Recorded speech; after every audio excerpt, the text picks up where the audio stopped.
4 سال پہلے راسی ذرا یہ دھاگا ڈال جا مشین میں، ساجدہ بیگم نے کام کرتی 18 سالہ راسبہ کو پکارا۔ آئی اماں۔ راسبہ جھاڑو پھینکتی صحن میں موجود چھوٹے سے کمرے میں گئی۔ لائیں اماں، جب میں پڑھ جاؤں گی، کام پر لگوں گی، نہ تو میں آپ کی ہر خواہش کو پورا کروں گی، راسبہ نے دھاگا ڈالتے کہا۔ اللہ تیرے نصیب اچھے کرے ساجدہ، بیگم نے مسکرا کر کہا۔ اماں نصیب کیوں؟ راسبہ نے حیران کن ہوتے پوچھا۔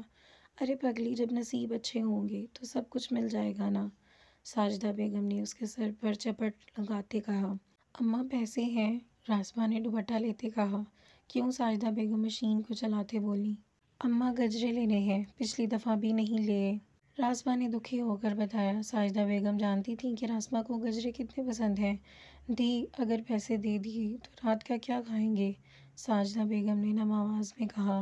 بلال اور ساجدہ کو اللہ نے ایک رحمت سے نوازا تھا۔ وہ لوگ غریب تھے اور گاؤں میں ایک چھوٹے سے گھر میں رہتے تھے جس کا بھینٹ جگہ جگہ سے اترا ہوا تھا اور چھت بھی ٹپکتی تھی۔ پتہ نہیں کب تمہیں ابا کا قرض اترے گا اور ہمارے گھر کے حالات ٹھیک ہوں گے، ساجدہ بیگم نے سرد آہ بھرتے ہوئے کہا۔ سیٹھ خدا کے لیے اس دفعہ معاف کر دیں، اگلی دفعہ رقم دگنی دے دوں گا۔ بلال صاحب سیٹھ کرامت کے آگے التجا کر رہے تھے۔ بلال صاحب کی برابری اس دن شروع ہوئی تھی جس دن سے موٹر سائیکل اور ٹریکٹر لینے کے لیے سیٹھ کے آگے ہاتھ پھیلائے تھے۔ نہ اب میں اپنے طریقے سے رقم نکلواؤں گا، سیٹھ اٹھتے بولا۔ تمہاری ساری رقم معاف ہو جائے گی اگر تم نے ملک جعفر کو مار دیا، کرامت سیٹھ اپنا منصوبہ بتاتے بولا۔ نہیں سیٹھ، میں بڑے سائیں کو نہیں مار سکتا، بلال صاحب گھبراتے ہوئے بولے۔ ٹھیک ہے پھر اپنی بیٹی کو میرے حوالے کر دو، میں تمہارے سامنے اسی بیوی کا درجہ دوں گا۔ سیٹھ کی باتیں سن کر بلال صاحب کے رونگٹے کھڑے ہو گئے۔ اگر میری ملک کو مارنے کی پیشکش قبول ہے تو کل پرانی حویلی آ جانا۔ اگلے دن بلال صاحب مرتے مرتے پرانی حویلی پہنچے۔ ملک جعفر اس حویلی کو تبدیل کروا کر سکول بنوانا چاہتے تھے، لیکن اس دن ان کی زندگی کا آخری دن تھا۔ ملک جعفر گاڑی سے باہر نکلے اور اس کے سینے میں 3 گولیاں لگنے سے زمین پر گر گئے۔ ملک جعفر کو گولی مارنے کے بعد سیٹھ نے ہکا بکا پستول پکڑے، بلال صاحب کو بھی گولی سے چھلنی کر دیا۔ اس سالے نے نہیں ہو پانا تھا، جا کر خبر پھیلا دو بلال نے ملک کو مار دیا ہے، اب گدی میرے پاس آئے گی۔ اس کے بیٹوں کو کوئی شوق نہیں ہے سرداری کا، سیٹھ نے ہاتھ جھاڑتے کہا۔ ملک حویلی میں ملک جعفر کی وفات نے سب کو ہلا دیا۔ فیصلے کے لیے جگہ بٹھایا گیا۔ انور ملک نے سرداری زبال ملک کو سونپی۔ راسبہ اور ساجدہ بیگم کا رو رو کر برا حال تھا۔ ہمیں خون بہا چاہیے، انور ملک نے اعلان کیا۔ خون بہا کا سن کر ساجدہ بیگم روتے انور ملک کے پاؤں پڑ گئیں۔ بڑے سائیں رحم کریں، میرے پاس کون سا رشتہ باقی رہ گیا ہے؟ جاوید جاؤ، مولوی کو بلاؤ، نکاح ابھی ہوگا۔ انور صاحب نے ساجدہ بیگم کی التجا کو انسنی کر دیا۔ زوال کے سینے میں اپنے باپ کے کھونے کا درد بڑھا ہوا تھا، وہ اسے ونی بنا کر اماں اور دادی سائیں کا دکھ کم کر سکتا تھا۔ راسبہ بلال آپ کو زوال ملک سے نکاح قبول ہے؟ اللہ میری دھی کا نصیب اچھا کرے، قبول ہے۔ اور وہ راسبہ بلال سے راسبہ زبال بن گئی۔ اس کی زندگی کا نیا دور شروع ہو گیا۔ چل لڑکی، جاوید ملک کی آواز آئی۔ راسبہ تھکتے تھکے قدم اٹھائے ساجدہ بیگم کے پاس آئی۔ اماں میرا نصیب، وہ ان کے گلے لگ کے رو پڑی، کہہ کر آگے بڑھ گئی۔ راسبہ ملک کو حویلی پہلی بار دیکھ رہی تھی۔ اس کو لان میں بت بنے کھڑے دیکھ کر زبال تپش سے اس کے پاس آیا اور بازو سے پکڑ کر اسے اندر لے گیا۔ حال میں صوفے پر دادی سائیں مومنہ اور منزہ بیگم تھیں۔ زبال نے راسبہ کو لا کر فرش پر دھکا دیا۔ یہ لے اماں سائیں، بابا سائیں کے قتل کی بیٹی۔ مومنہ اٹھیں اور ایک زوردار تھپڑ راسبہ کے گال پر رسید کیا۔ راسبہ جو اس حملے کے لیے تیار نہیں تھی، حیرت سے مومنہ بیگم کو دیکھتی رہی۔ تیرے باپ کو کیا ملا میرا سہاگ اجاڑ کر؟ میرے چھوٹے چھوٹے بچے اسے کیوں نہیں نظر آئے؟ مومنہ بیگم نے اس کے چہرے کو تھپڑوں سے لال کرتے چیخ رہی تھیں۔ راسبہ جس کو آج تک کسی نے ہاتھ بھی نہیں لگایا تھا، اتنی مار کھانے کے بعد ڈھہ سی گئی۔ کسی کو مار کھاتے دیکھ کر عمار اور رمیزہ کمروں سے باہر نکلے اور افسوس سے زوال کو دیکھنے لگے جو خاموشی سے اسے مار پڑتے دیکھ رہا تھا۔ نوری جا اسے اسٹور میں بند کر دے۔ ٹھنڈ محسوس ہونے کی وجہ سے راسبہ کو ہوش آیا اور خود کو ایک چھوٹے سے کمرے میں دیکھ کر وہ رونے لگی اور اپنی قسمت پر ماتم کرنے لگی۔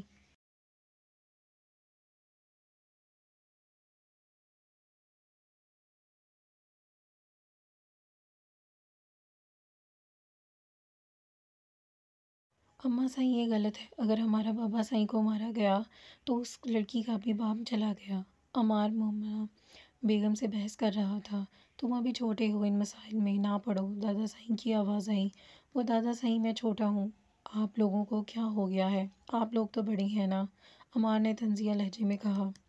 2 دن بعد راسبہ کو کمرے سے نکالا۔ ان 2 دنوں میں اسے کچھ بھی کھانے کو نہیں دیا گیا تھا۔ وہ ہر وقت مرنے کی خواہش کرتی لیکن قسمت اس کا ساتھ نہیں دے پا رہی تھی۔ 4 ماہ شدید سردی میں راسبہ نے جانوروں کی طرح کام کروایا۔ اگر کوئی غلطی ہو جاتی تو دادی سائیں اور مومنہ بیگم شدید سردی میں کھولتا پانی اس پر ڈال دیتی۔ سردی میں بارش میں کھڑا کر دیتی۔ راسبہ چھوٹی چھوٹی غلطیاں کرنے سے بھی پرہیز کرتی۔ اس کو کھانا نہ دیتی، اس کو چھوت سمجھتی۔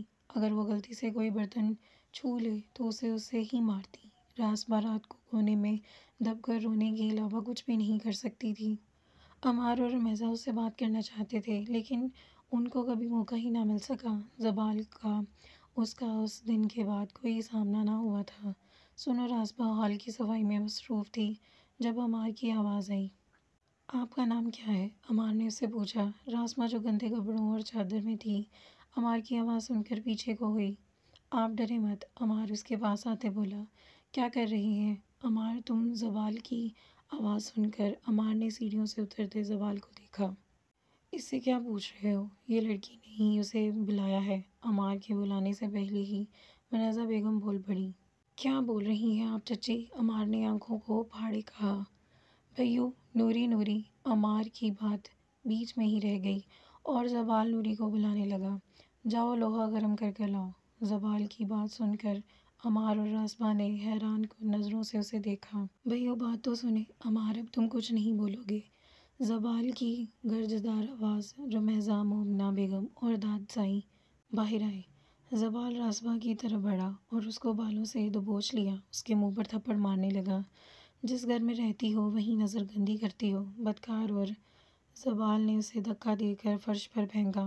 نوری نے لوہا لا کر زوال کو دیا۔ لوہے کو دیکھ کر راسبہ پیچھے کو ہونے لگی۔ نہیں، خدا کا خوف کریں اماں، نہیں، مجھے درد ہوگا، راسبہ نے کانپتے ہوئے کہا۔ زوال نے آگے بڑھ کر وہ لوہا راسبہ کے کندھے پر رکھ دیا۔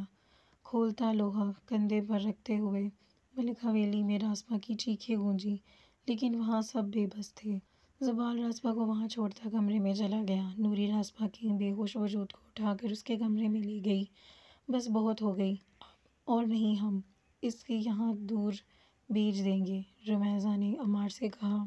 ہاں چلو، ورنہ بھئیو اور اماں سائیں اسے مار دیں گی۔ لیکن مجھے پتہ چلا ہے کہ اس لڑکی کی والدہ گھر نہیں ہے۔ عمار نے تھوڑی دیر پہلے ملنے والی معلومات بتائیں۔ عمار اور رمیزہ رات کے آخری پہر میں راسبہ کے کمرے میں آئے۔ راسبہ جو ابھی بھی تکلیف کے زیر اثر تھی، کسی کی آہٹ سن کر اس کی آنکھیں کھولنے کی کوشش کی۔ نہیں، خدا کے لیے اب نہیں، راسبہ روتے ہوئے بول رہی تھی۔ دیکھو، ہم آپ کو یہاں سے نکال لے آئے ہیں، آپ کو کہیں اور جگہ جانا ہے، ورنہ بھئیو آپ کو مار دیں گے۔ رمیزہ اس کے ہاتھوں کو تھامنے اسے سمجھانے لگی اور راسبہ بس ہاں میں سر ہلانے لگی۔ آپ کو بس اس گاؤں سے دور جانا ہے، عمار نے راسبہ کو آگاہ کیا۔ میں اکیلے کیسے جاؤں گی؟ مجھے میری اماں سے ملوا دو، راسبہ نے اٹھتے کہا اور درد کی ٹیسیں اس کے جسم سے گزری۔ وہ آپ کی اماں نہیں ہے، عمار نے سر جھکائے۔ کدھر ہیں وہ؟ راسبہ نے آنسو بہاتے ہوئے کہا۔ وہ فوت۔ یہ لفظ سیسے کی طرح راسبہ کے کانوں میں پڑا۔ آپ بس جائیں، صبح ہو گئی تو جانا ناممکن ہو جائے گا۔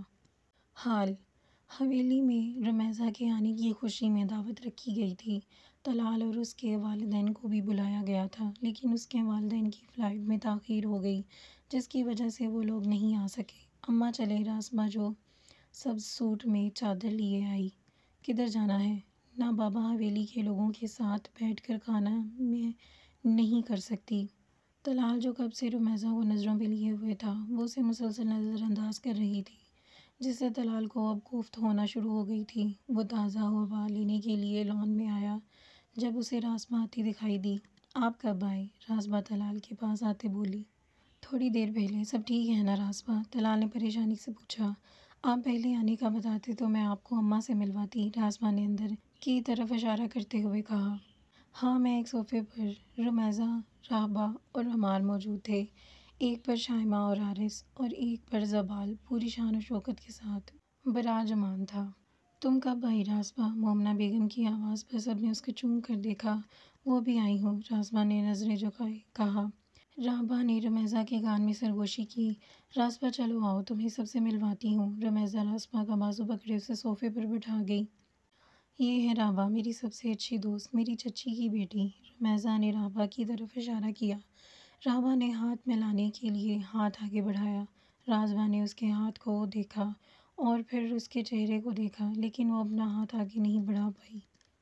یہ ہے مشائم، آپ کا راہبہ کی بڑی بہن اور میری بھابھی، اور یہ ہے عارض بھائیو۔ راسبہ عارض کو دیکھ کر حیران ہوئی۔ وہ ہو بہو زبال جیسا تھا، بس آنکھوں کا رنگ کا فرق تھا۔ راسبہ کو وہاں اپنا آپ بے رنگ لگا، کیونکہ وہ اس کے برابر نہیں تھی، وہ سب سے الگ تھی۔ وہ کبھی رمیزہ کو دیکھتی تو کبھی راہبہ یا مشائم کو دیکھتی، وہ سب اسے اپنے مقابلے میں بہت حسین لگ رہے تھے۔ اس کی نظروں کا زاویہ زبال بہت اچھے سے سمجھ رہا تھا۔ آ جاؤ، کھانا لگ گیا ہے، منیزہ بیگم نے آ کر پیغام دیا۔ راسبہ نے ان کو دیکھ کر ضبط سے آنکھوں کو بند کیا۔ میں چلتی ہوں، راسبہ نے اٹھتے ہوئے کہا۔ کہاں راسبہ؟ کھانا تو کھاتی جاؤ، پھر چلی جانا، ویسے بھی صبح ہی نکلنا ہے، راسبہ کے اٹھتے رمیزہ نے کہا۔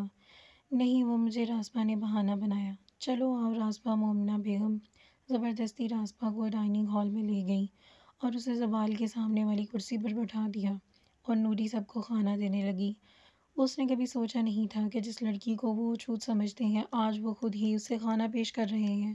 راسبہ نے پانی کا گلاس پکڑنے کے لیے جیسے ہی ہاتھ بڑھایا، اس کے کندھے سے چادر سرک گئی اور اس کے کندھے پر موجود نشان زبال کی نظر سے مخفی نہ رہ سکا۔ تھوڑی دیر کے بعد زبال سکتے کی کیفیت میں راسبہ کے کندھے کو دیکھتا رہا، اپنے اوپر نظروں کو محسوس کرتے۔ اس کی نظر زبال پر پڑی۔ زبال نے ایک لمحے کے لیے اسے دیکھا اور شرم سے سر جھکا لیا۔ راسبہ نے اپنے کندھے پر چادر درست کی اور کھانے کے ساتھ طرف متوجہ ہو گئی۔ کدھر جا رہے ہو؟ زبال کے اٹھتے مومنہ بیگم نے پوچھا۔ آتا ہوں، زبال کہتا اٹھ گیا اور باہر لان میں چلا گیا۔ کھانے سے فارغ ہونے کے بعد راسبہ گھر جانے کے لیے اٹھی تو واپس آؤ گی؟ مومنہ بیگم نے اسے آس بھرے لہجے میں کہا۔ جی، راسبہ کہتی باہر چلی گئی، کیونکہ اسے صبح طلال وغیرہ کے ساتھ جانا تھا۔ راسبہ اپنے پیچھے سے زبال کی آواز سن کر راسبہ کے قدم رکے۔ اس شخص نے آج پہلی بار اسے مخاطب کیا تھا۔ میں آپ کو چھوڑ آتا ہوں، زبال نے راسبہ کے آگے آتا بولا۔ چلی جاؤں گی، ویسے بھی بد کردار لڑکیاں راتوں کو اکیلے ہی آیا جایا کرتی ہیں۔ راسبہ نے سخت لہجے میں زبال کو بہت کچھ یاد کرواتی چلی گئی۔ قسط نمبر 4 کا اختتام ہوتا ہے۔ انشاءاللہ ملتے ہیں نیکسٹ قسط کے ساتھ۔ دعاؤں میں یاد رکھیے گا۔ اللہ حافظ۔